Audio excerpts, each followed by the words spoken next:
Hello friends, it's Shari. Today I have a really fun card that combines a fun stitching design with some die cuts to create a little scene. So I designed this little pattern for the embroidery hoop. This is Small World. It is available on the Fawn website. And I've cut my embroidery hoop from some fog cardstock, and I'm just using this little tool from Spellbinders to pop out all those little holes in my die. It's also really great to pop them out of the paper as well. So I do have all of my floss pulled for this design. This one only has 3 colors. I am going to start with the green. It was a lot easier to stitch all that green around, and then all I had to do with that teal blue color was fill in between my green stitches. This particular design is all over. I stitch every square with this one. You could also stitch this on a piece of mermaid cardstock if you wanted, and that could be the ocean. I just did not want a blue halo or hoop around my globe. I wanted it to all be contained in the stitching.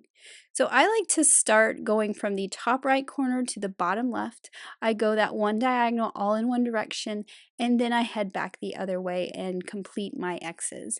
And you can see I'm trimming off the tail. I caught that tail underneath my stitches, and I just want to trim off that excess so that I don't accidentally catch it and pull it through the holes as I do my stitching. Now I'm moving on to the next row, and as you saw, I went all the way in one direction from the right to the left, and then I went left to right. You could do it in any direction you want. This is just how I do my stitches. Now I'm going to move on to those land masses on the left side over there. And what I did was I just worked my way down the left side, and then I cut off my string and started a new one and did the right side of the globe. So I finished all of my green stitches there. And now I'm ready to stitch my ocean. So this one took a little bit longer because it's a lot of stitches, but I did not even really have to look at my chart too much because all I'm doing is filling in all the squares that I did not stitch with the green. And for this one, I actually started in the center because I just wanted to start with those really long lines first, and then I went back and filled in up at the top. So I'm just going to skip ahead. I have filled in all of those aqua blue squares, and I'm just finishing off with my last few X's here at the top. And then I will just take my thread and thread it underneath some of those stitches on the back to hold it in place. Now for the back stitching on this one, I'm using 3 strands of floss. So I took my floss and split it in half. So I have 3 strands, which is nice because I can use the other 3 strands to finish off the back stitching. I always pick how many strands I want depending on how chunky I want my lines to be. And for this particular design, I think you could leave off the back stitching if you didn't want to do it, but I do feel like it defines the edges of the continents a little bit more. For some of these back stitches, there'll be long stitches like that one right there went across 2. I like to do that with these and make really long lines if possible. So it's kind of like connecting the dots when you stitch like this. So I'm going to skip ahead, and you'll see that as I do this back stitching, this globe really kind of comes to life. So you can see I have all those continents outlined there. Of course, this is very abstract because I'm working with squares and a very small canvas, but I think that I did a pretty good job getting the idea across. So I will just tie off my thread on the back by putting it under some of the stitches already there and then trimming off the tail. And now my globe is finished. So now to move on to the rest of the card. I have a panel that's 4 1/4 by 5 1/2. This is cut from some fog cardstock, just like the embroidery hoop. And I'm going to do some stenciling with the brick stencil. So I'm just holding this in place on my glass mat with a little bit of removable adhesive. Then I'm actually going to tape my stencil down. I can use magnets on this glass mat because it's magnetic, but I'm going to do this brick stencil all over, and I just didn't want to have to move my magnets around. For the ink on this one, I am using Distress ink in the color Lost Shadow because it's a very pale gray. And I wanted this background to be a little more subtle. I didn't want it to be too stark in contrast with the inking and the colors. So I'm just going very light-handed at the top. You actually can't tell too much how much ink is on there. You can see it a little bit, but I'm being very light-handed to go all over with this brick stencil to create a brick wall as my background for my little scene with my globe and my books. I am going at the top a little bit more to kind of darken up the top and the top corners to give it sort of a vignette look. And I pulled my stencil up just to see how far and what it was looking like. I didn't go all the way to the bottom, I went really close. I am going to put a piece of cardstock at the bottom that will be my desktop for my books to set on. And I don't want this brick wall to be completely perfect, so I'm using some black watercolor paint just to add a few little black splatters around on that background. I'll set that aside to dry, and now I'm moving on to my die cut pieces. So I did die cut the hoop from some narwhal cardstock. I'm using the book collection dies. I'm also using some of the art supplies like the jar and the paintbrushes, and then I have the little pin. This is from the little letter die set. I just happen to have it on this magnetic card. And then I'm using the very top of the Build a Gumball machine. This will be the base of my globe. So I've die cut all of my pieces here in this little tray. I did use the textured cardstock packs for my colored pieces. And I did cut the pin from the embroidery hoop as well. This is cut from some silver metallic cardstock. This is going to be my axis for my globe. So I am going to start by constructing my globe. I did cut a 2.5-inch circle out of that same fog cardstock. I like to add a solid piece on the back of my stitching so that I have a nice solid place to glue my pieces to. This is optional. I don't know that you would have to do this, but this gave me a nice flat surface to glue to. And I like to hold my hand on the front like this and kind of form that piece to the background because those stitches are kind of fat, so it'll kind of curve it a little bit. Now I flipped it over and I'm taking those two little pins cut from the silver metallic cardstock and I'm putting one at the top, which is really easy to see because of that little notch. And then I'm putting one at the bottom and I'm making sure that the head of the pin is kind of lined up to where just that is peeking out the top and the bottom. So now I have my axis in place for my globe. Now for the frame around the globe, I'm going to trim it in half. So I'm trimming it to the left side of the top piece here. And I'm just going to hold this in place and mark with a pencil about where I need to trim it on the other side to create a sort of half circle for my globe to set in. And I can just glue this directly to that side of the hoop.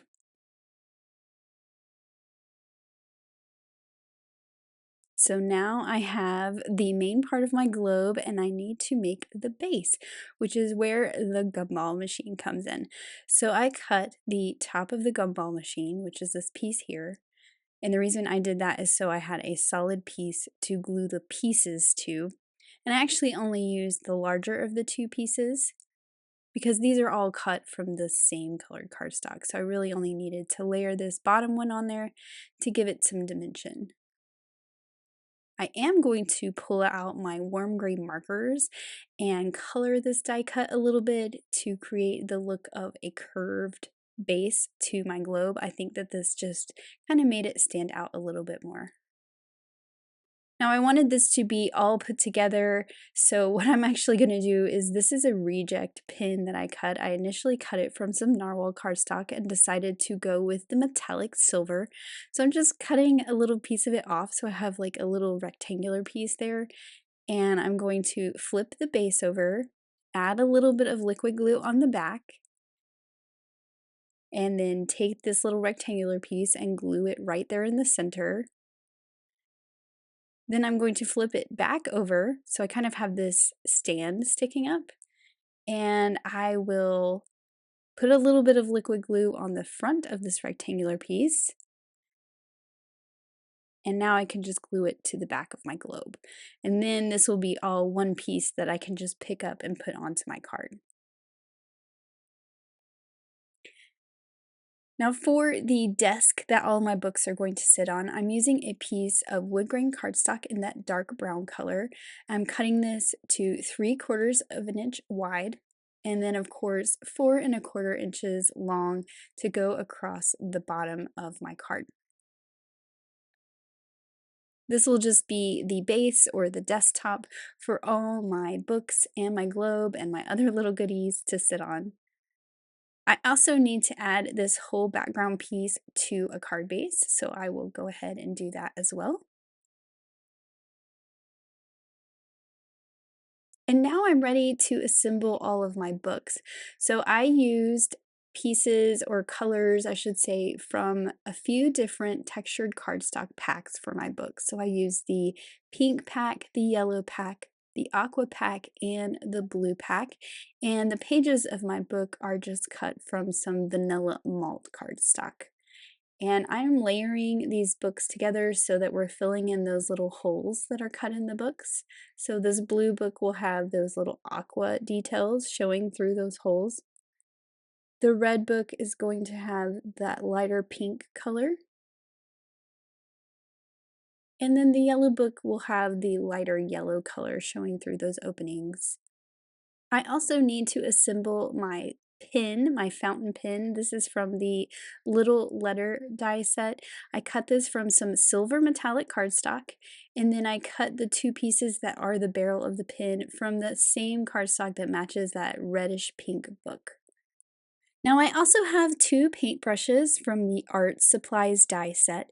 One is cut from an aqua color and the other is cut from yellow. I'm using craft paper for the bristles of the brush and that same silver metallic cardstock for the little metal detail. Now to add a little more interest to these brushes, I am going to grab a brown Copic marker and I'm just going to add little brush strokes like the bristles, and I think that this added some nice interest to these paintbrushes. I also have the little jar from the art supplies die set, which is where my paintbrushes are going to go. I cut this from some vellum so that you can see the paintbrushes through the vellum, but I did feel like once I kind of glued these in here and started looking at it, that vellum kind of disappeared a little bit too much on my background. So what I did to kind of help this jar stand out a little bit more is I flipped it over to the back side. I have a very pale blue Copic marker here, and I'm just kind of adding some shading around the sides and the bottom.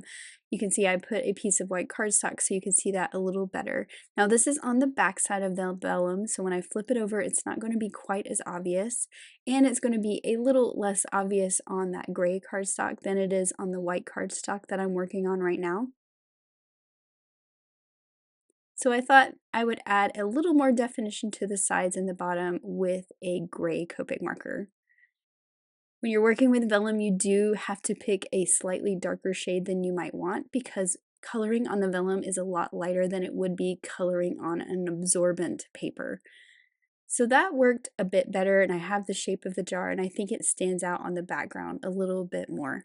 I've placed all my items onto my card base where I want them to go, and now I'm just going to stick them all down. I'm using foam squares for my books. This gives them some nice dimension off that background. And then for the globe, I'm actually just going to glue this directly to the background. I'm not going to pop it up. This kind of makes it look like it's sitting a little further back and those books are sticking out. For my jar of paintbrushes, because I don't want to see that adhesive, I'm putting the adhesive on the back of the paintbrushes and on the side of the jar that will be hidden behind the books. And I did put a little along the bottom, but that's going to be hidden by this pin here. And I used my foam strips to put along the back of the pin, so it's popped up too. Now I want my sentiment to curve around my globe. I'm using the sentiment from the set that says sending smiles your way, and I want it to curve around the globe so that it's kind of incorporated into the scene. That's a little hard to do, but I'm going to show you a really fun trick. So I am taking the die for the embroidery hoop and I'm laying it right where my circle is, closing my MISTI, and then I have a magnet. And I'm going to put that magnet right onto that die, and it's going to hold that die in place through the door of my MISTI. Now I can open up my MISTI, and I have the perfect guide to see exactly where to put my sentiment. And it's even better because it's a die, so it has a nice edge, and I can kind of bump my sentiment right up against the curve of the die. So I'm just putting my sentiment in place. I did test it a couple times. I did sort of shift it around so it was closer to the top of my circle. And I always want to do a test stamp before I stamp it right onto my project. Make sure it's looking really good, and it looks fine. I'm looking at the placement one more time, and now I'm going to stamp the sentiment right along the edge of the globe. Now, if you're really nervous about this, I did actually check after the fact, and the curved sentiment banner in the Swivel Surprise die set would fit really nicely in this position as well. I did forget that I had cut this little bookmark from the book collection set, so I'm going to add that coming out of the book that's on its side, and so I can tuck the end of it right in the slit of the pages. All about those little extra details, and I actually wanted to add a little more detail to my globe by adding a little heart right around here where North Carolina is. So I have this little tiny heart. You could see all those hearts. I just keep them when I have extras, but this was cut with the smallest heart from the Hearts and Stars skinny tag die. It's cut from some guava cardstock, and I'm just adding a tiny dot of glue to my stitching and adding my little heart. This is the perfect place for a little bit of glitter, and otherwise I'm not going to put any other glitter on this card. And then here is that finished card. I am so pleased with how it turned out. I love that stitch globe, and it goes perfectly with the book collection books. Here is another look at that final card. I think this would be a great congratulations card as well. And if you're not into stitching, you could always just color a globe on a circle and get the same effect. Thank you so much for watching. Have an amazing day. Bye!